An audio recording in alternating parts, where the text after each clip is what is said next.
Nang makita ang card sa kamay ni Yuo, alam na alam ni Din Jiang na ito ang itim na baraha ni Miss Mo. Tinanong kaagad ni Din Jiang kung paano nakuha ni Yuo ang card. Nang may katapatan at inosenteng mukha, inamin ni Yuo na ang card ay binigay mismo sa kanya ni Miss Mo mula sa Handmill Group. Tinanong ni Yuo kung hindi ba magagamit ang card sa ospital na yon. Agad namang ngumiti si Din Jiang at sinabing libre ang paggamit ng card sa lahat ng Handle Group properties. Agad na tinanong ni Din Jiang ang doktor kung paano mabilis na kumuha ng 3 espesyal na antidotes mula sa kanilang safe zone, pagkatapos ay ilipat ang inestima na pasyente sa pinakamahal na VIP room sa kanilang ospital. Agad namang sinunod ng mga doktor ang utos ng Din. Sa kabilang banda, nataranta ang buong pamilya ni Yuo sa inasta ni Din Jiang.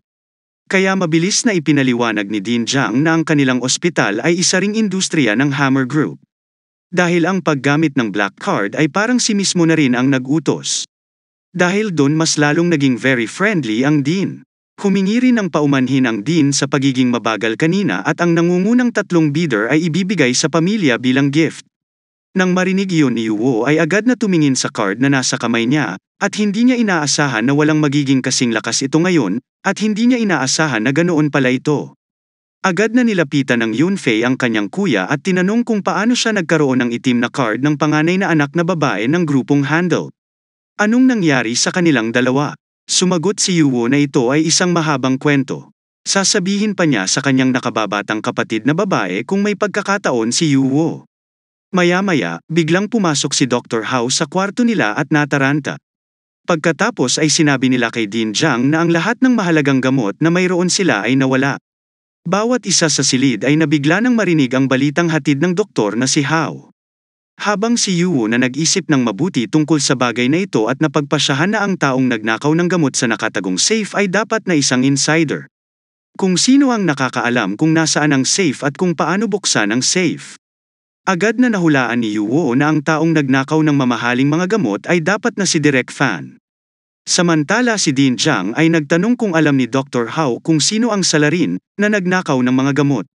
Sinagot ni Dr. Hao na sinuri niya ang pera sa CCTV at nalaman na si Director Fan pala ang nagnakaw ng mga gamot. Agad na nagalit si Din Jiang. Nangako siyang hindi magpatawad si Director Fan. Habang si Din Jiang ay nagsisi sa kanyang puso na dinala niya si Director Fan pabalik sa ospital.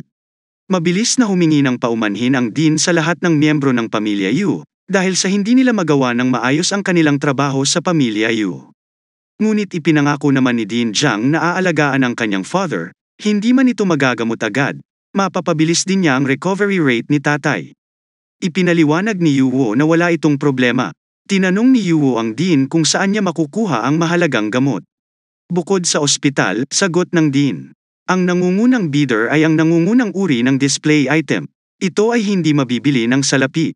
Karaniwan ay maaari silang pumunta sa auction house upang subukan ang kanilang kapalaran. Pero mas makabubuti kung magtatanong siya kay Miss Mo, dahil si Miss Mo ay laging mayroon nito. Ang medicine supply sa hospital ay supply ay nagmumula sa Handmill Group. Ang akala niya, bagamat simple at madali, nakakuha na si Yuo ng 20 milyon kay Miss Mo. Kaya kung hihingi siya ulit ng gamot, sayang naman para kay Yuo. Baka mahulog ang impresyon ni Miss Mo na siya ay talagang mukhang pera. Natitiyak ni Yuo na ninakaw ng mga tagahanga ng direktor ang mga droga para kumita ng pera. At kung gusto mang ibenta ang mga ito, ang itim na merkado ay ang tanging pagpipilian. Parang pupunta na naman si Yuo sa black market. Sinabi ni Yuo sa Din na alagaan ang kanyang ama. Siguradong pumayag ang Din. Yumuko pa ang matanda habang humihingi ng paumanhin dahil sa hindi gaanong naitulong. Agad na tinanong ni Din Jiang ang doktor kung paano ilipat ang pasyente sa isang VIP room. Ngunit ang pinakamahusay na paggamot bago nila ginawa yon. Personal na pinasalamatan si Dr. Hao dahil sa doktor na ito, ang kanilang pamilya ay nakakakuha ng pinakamahusay na pangangalaga. Ayon kay Yuo, mas dapat igalang si Dr. Hao. Agad namang sumang-ayon si Din Jiang nang madinig niya ang papuri sa doktor. Nakikita rin niya ang doktor sa kanyang trabaho, profesionalismo at magandang ugali. Dahil ang posisyon ng direktor ng ospital ay kasalukuyang bakante. Agad namang hinirang ni Din Jiang si Dr. Hao sa posisyon. Halatang hindi makatanggi at hindi nakakalimutang magpasalamatan sa kabaitan ni Din Jiang. Habang si Yuo ay paalis na ng kwarto, nagpasalamat si Dr. Hao sa tulong ng binata bago tuluyang umalis. Hiniling ni Yuo sa kanyang ama na magpahinga ng mabuti sa ospital at iwan sa kanya ang usapin ng panlunas. Labis na nag-aalala ang mga magulang ni Yuo sa kanilang anak na naglalakbay at gumastos ng maraming pera. Ngunit excited na tanong ni Yu Yunfei, paano nasakop ng kanyang kuya ang isang mayamang babae tulad ni Miss Mo? Nabigla si Yuo nang makita ang mga ekspresyon ng lahat ng miyembro ng kanyang pamilya. Tinanong ng binata kung anong klaseng lalaki siya. Napansin ni Yunfeng ang sobrang nerbiyos na ekspresyon ng kanyang kapatid, kaya binalak niyang alamin ang relasyon ng kanyang kapatid at si Miss Mo. Tuwang-tuwang itinaas ang kanyang kamay at sinabing gusto niyang sumama kay Yuo sa paghahanap ng mas mahusay.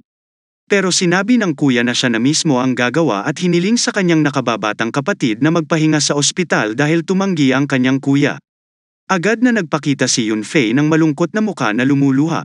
Sabi ng babaeng ito, muntik na raw siyang kalaw-angin sa ospital at hindi pa niya naririnig ang kwento ng kanyang kuya tungkol sa patimpalak sa piitan. Sa huli, hindi makatanggi si Yuo dahil ginamit ng kanyang nakababatang kapatid na babae ang hakbang na ito para akitin siya. Ngunit pinayuhan ni Yuo ang kanyang nakababatang kapatid na babae na laging makinig sa kanya at huwag gumala mag-isa ng may masayang mukha. Sinagot ni Yunfei na alam niya iyon dahil hindi na siya 3 taong gulang na bata. Ngunit sinabi ng ama na nakarinig nito na hanggat hindi pa kasal si Yunfei, 3 taong gulang pa rin siyang bata sa kanilang paningin. Nalungkot si Yunfei nang marinig niya ito. Ngunit ang lahat ng iba pang miyembro ng pamilya ay masayang tumawa nang makita ang kanyang ekspresyon. Habang papunta si Yuo sa black market ay doon niya nakilala si Miss Mo. Sinabi sa kanya ni Yuo ang lahat tungkol sa mga pangyayari sa piitan at ang pag-atake sa akademya kahapon.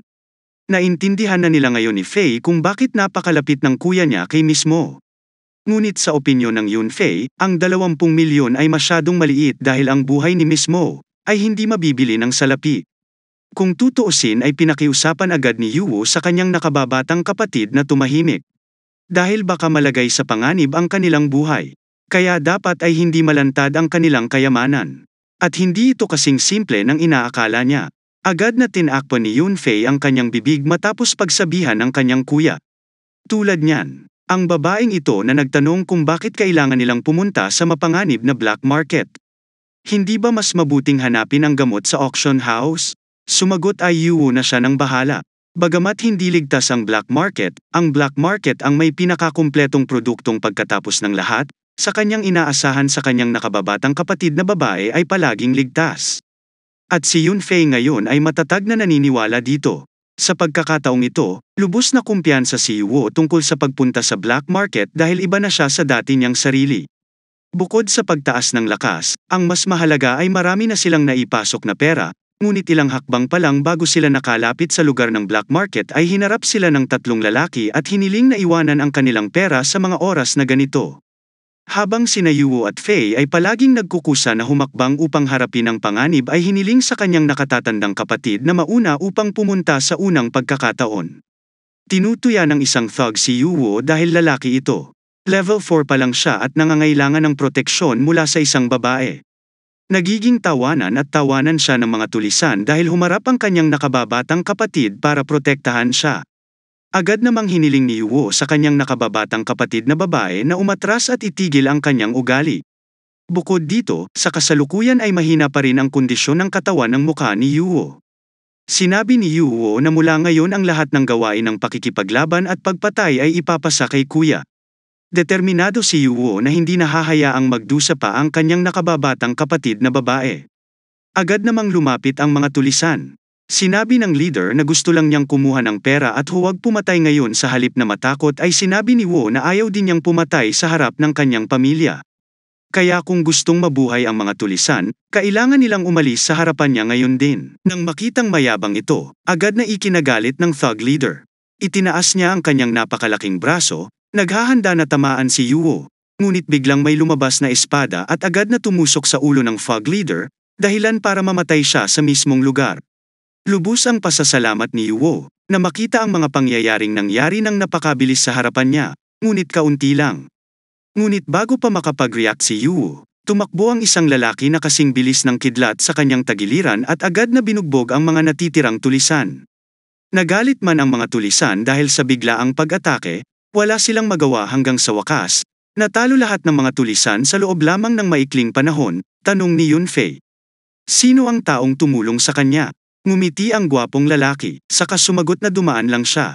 Sinabi ni Yuwo na ang paraan ng pag-atake ng lalaki ay tila sinasabi na siya ay dumaan lamang.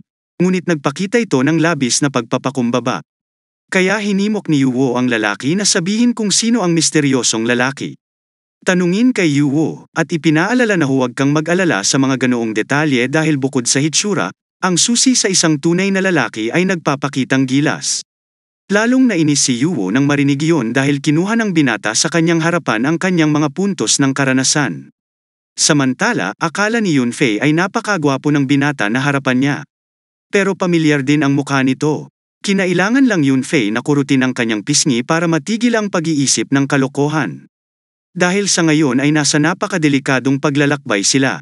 Ang binata na pinangalanan sa Cheng ay nagsabi na ang black market ay hindi isang magandang lugar, at dahil nang ahas si Yuwo na pumasok sa black market sa kanyang kasalukuyang antas, dapat ay mayroon kang magandang dahilan, at dahil siya ay maglakas loob na pumasok para sa pagpunta sa isang mapanganib na lugar, sinagot ni Yuwei na, syempre walang magbibiro ng kanyang buhay sa delikadong lugar na ito. Hiniling ni Cheng na sundan siya ng magkapatid dahil nagkataon na gusto niyang pumunta sa black market at alam na alam niya ang lugar. Kaya magiging ligtas silang dalawa. Kinuha ni Yunfei ang kanyang nakatatandang kapatid upang lumayo. Pinaalalahanan ng dalaga ang kanyang kuya na baka manloloko ang gwapong lalaki na nasa harapan nila. Sino ba naman ang nagpapakabait? Kahit tinulungan lang sila ng gwapong lalaki ay hindi nila mapatunayan kung si Chang ay may kasamang iba at sumama sila sa monster.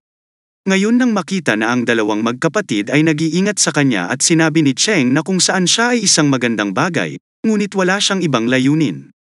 Pagkatapos ng lahat, sina Yuwo at Yanfu ay mga estudyante sa akademya. Kaya bilang isang dating nakatatanda at nadama ni Cheng na normal na tumulong sa mas madaling mga mag-aaral. Sa sandaling ito napagtanto ni Yu Yunfei na ang gwapong lalaki sa kanyang harapan ay ang star ng akademya sa nakaraan, lalo na sa Cheng. No wonder na si Yunfei ay naramdaman na pamilyar ang mukha ng binata sa harapan niya. Kinumpirma ng binata na siya nga ay tama. Kaya lang, hindi niya inaasahan na ilang taon na pala ang lumipas mula nang makagraduate siya, pero nasaktan lang sa balita tungkol sa pagiging high school star niya, pero ang balita tungkol sa kanya. Sa wakas ay naalala ni Yuwo ang binata na pinangalanan at sinuri. Kilala ang binata bilang unang henyo sa kasaysayan ng akademya. Dahil dito, at inimbitahan si Cheng ng isang professional team, kahit isang taon pa lang siya sa akademya noong nagtapos si Cheng, nakarating na sa level 20 ang binata. Kung hindi siya mag-open up at umasa sa kanyang lakas, magugulat talaga siya. Pero in the final analysis, mas sikat ang lalaking ito sa mga babae dahil sa kanyang nakikitang mukha. Dahil confident sila kay Cheng, syempre willing silang sumunod kay Cheng, nagpasalamat pa sila sa tulong ng mga seniors, pero biglang nagtanong si Yunfei. Kahit si Cheng ang senior nila, gusto ba siyang paniwalaan ni kuya? Sagot ni Yuwo, sa ngayon, hindi mahalaga. Maaari silang sumunod muna sa nakatatanda. Kung ang nakatatanda ay kikilos mamaya, tsaka si Yuwo ay agad nakikilos. Napagtanto ni Yuwo sa panahong ito na hindi mo lubos na mapagkakatiwalaan ang sinuman maliban sa sarili niyang pamilya, at si Chang ay nasa level 30 pa lang, ngunit kung gusto niyang ibigay ang kanyang mga puntos sa karanasan kay Yuwo. Pagkatapos ay walang dahilan ang binata para tumanggi. Tapos tatanungin ni Yuwo kung sinong professional team ang pinasok ni Senior Chang pagka-graduate niya sa school. Pero pumasok si Chang. Sumagot ito ay ang Huang team ng Huangzheng Group. Labis na namangha ang Yunfei sa narinig dahil ang Huangzheng team ang pangalawang rank team pagkatapos ng Magong team. Kaya sa opinyon ng Yunfei, pambihira ang kanyang senior. At awkward nang umiti si Cheng at sinabing hindi ganoon kaganda dahil sa kanyang kasalukuyang antas at kakayahan, at si Cheng ay nasa reserve team lamang ni Wang, hindi miyembro ng core team, habang si Yuwo, inisip na nagkataon lang talaga na ang kanyang senior ay nakapasok kay Hugh Jack. Hihilingin ni Yuwo kaagad sa system na i-redirect ang account ng isang crazy moss. Agad na lumitaw si Wise at nagtatanong kung ano ang maaaring gawin upang makatulong. Nagtanong ang Yuwo kung saan siya makakakuha ng isang katangian na maaaring magsuri ng mga target. Tanong ni Wise, higit na partikular, ano nga ba ang ibig sabihin ng isang survey? Ito ba ay isang pagsubok ng pisikal na conditioning o higit pang pananaw? na agad na nakakuha si Yuo ng no-spleen sa pag-imagine na mayroong isang tool na maaaring gamitin upang suriin ang katawan ng isang tao na may ganoong pananaw na tumagos sa kanyang damit. Si Wise na matalino at masayang sumagot na ang tool ay maaaring malikha, ngunit sa ngayon, ang perspective na katangian ay hindi maaaring malikha ni Yuo sa kasalukuyang label ng Leng. Agad itong iniwasan ni Yuo at sinabing ayaw niyang gumawa ng ganoong katangian. Tinanong niya kung mayroong isang katangian na makapagsasabi kung ang isang tao ay nagsisinungaling o hindi sa pamamagitan ng kanilang paghinga o sa pamamagitan ng kanilang tibok ng puso. Sinagot ni Wise na napakadali niyang magagawa ang simpleng bagay na yon. Ipinaliwanag ni Wise na kung ito ay heart rate o paghinga lamang, ang halaga ay masyadong mababa dahil maraming tao ang maaaring masakop nito sa pamamagitan ng pagsasanay. Ngunit ang matalino ay nagtutuos sa pamamagitan ng pag-scan sa target na spectrum at ang mga pagbabago sa biological magnetic field nito. Ito ay ganap na tumpak. Nagpasya si Yuo na simulan muna ang eksperimento, kaya lumapit si Yuo. Habang si Yunfei niya at nagtanong kung sino ang mas gwapo sa pagitan ni Yuo at Senior In-check na seryoso ang mukha. Sabi ni Yunfei, ang kapatid niya ang pinakagwapong lalaki sa puso niya. Pero bakit? Bilang mabilis na nakita ang mga salita ng babae bilang mga kasinungalingan? Pagkatapos noon, lumapit si Yuo kay Cheng at nagtanong, alam o narinig ba ng kanyang mga nakatatanda ang tungkol sa mga kamakailang kaganapan sa kanilang akademya? Dahil tila may kaugnayan ng insidente sa Huangjiang Group at agad na huminto si Cheng sa kanyang kinatatayuan at nagtanong na wala siyang narinig. So what exactly was going on? May nangyari ba sa pagitan ng Academy at Huang Group? Napansin agad ni Wise na hindi kasinungalingan ang mga sinabi ng senior, kahit na mukhang napakahinala ng senior at nagsisinungaling siya, kahit na mukhang napakahina ng senior. Kaya mabilis na sinabi ni Yuo na may ilang mga kaklase na nagsabi na ang mahabang pangkat ng grupong Huangjiang ay pupunta sa akademya upang pumili ng mga talentado. Nag-isip ni Yuo dahil hindi nagsisinungaling ang senior, ibig sabihin ay wala siyang anumang banta sa kanilang dalawa sa ngayon, at sinubukang alalahanin ni Cheng, bago tuluyang sabihin na baka nagre-recruit ng mga bagong miyembro ang reserve team. Hiniling ni Yuo sa kanyang senior na huwag pansinin ang impormasyon dahil maaaring mali ito. Sa wakas, nakarating na sila sa tapat ng isa sa mga entrance gate ng black market, at agad na sinalubong si Cheng ng dalawang door guard dahil matagal na silang hindi nagkikita at sinabi ni Cheng na naging abala siya sa pagsasanay sa mga team nitong ilang araw, ngunit partikular siyang pumayag na mag-day off bago bumisita sa black market. Sabi ng isa sa mga gatekeeper, kailangan talagang magsumikap ni Cheng para makalaban dahil ang pagpasok sa unang team ay lalong nagiging mabangis ang dalawa. Inimbitahan ng mga gate guards si Cheng Yin in a friendly manner of course, at nagpasalamat si Cheng sa kanilang kabaitan at sinabi niyang magsusumikap siya para maging core member sa lalong madaling panahon. Pero biglang nabigla ang dalawang door guard nang makita nila ang present ni Yuo. At nag-aalala si Chang na baka makaistorbo ang dalawang doorman. Kaya naman mabilis na sinabi ng binatilyong ito na kaibigan niya ang dalawang tao, kaya dapat silang pabayaan. Ngunit sa hindi inaasahan, ang dalawang gwardya ng entrance gate ay nagsalita tungkol kay Yuo. Inaalay pa nila ang pinakamagandang sigarilyo para kay Yuo. At laking gulat ni Chang nang makita ang ugali ng dalawang door guard na napakakaibigan nila Yuo at Cheng. Nagulat si Yunfei at nagtanong sa kanyang puso, paano sila magiging mas palakaibigan kay Yuo? Tatanggihan ni Yuo ang sigarilyo mula sa dalawa dahil siya ay isang estudyante. Habang si Yuo na nagsasabi na hindi nila kailangang maging masyadong palakaibigan sa kanya. Medyo natarante siya, ngunit nagpumilit ang dalawang gwardya dahil kumalat na ang husay ni Yuo sa buong palengke. Nagulat pa sila na may isang binata na maaaring tumanggi sa imbitasyon ni Miss Mo na sumali sa koponan ng Mag-ong noong panahong yun. Humingi rin sila ng paumanhin sa dati nilang pagkakasala kay Yuo na may tiwala ng ngiti. Sinabi ni Yuo na nakalimutan na niya ang tungkol sa maliit na bagay na iyon, at dahil nagmamadali siya ngayon, hiniling papasukin siya at ang kanyang kapatid. Naramdaman ni Yuo na napakaganda ng lugar ng black market dahil napakabilis nitong mailapit ang sarili at napakaganda nito dahil kaya nitong dalhin. Agad na ibinuka ng punong bantay ng pinto ang kanyang mga braso at inanyayahan si Yuo na pumasok. Nagpupuri pa sila, habang si Yuo ay isang napaka-mature na figura. Nag-abiso pa sa kanila na ang mga kalsada sa paligid ng lugar ay mad-ulash kaya kailangang mag-ingat. Habang si Yuo nang tuluyan na silang maglakad sa bulwagan patungo sa pangunahing lugar ng black market. Tinanong ni Yunfei kung paano nakakuha ng imbitasyon ang kanyang kapatid na sumali sa Magong team. Maikling sinagot ni Yuwu na napakahaba ng kwento.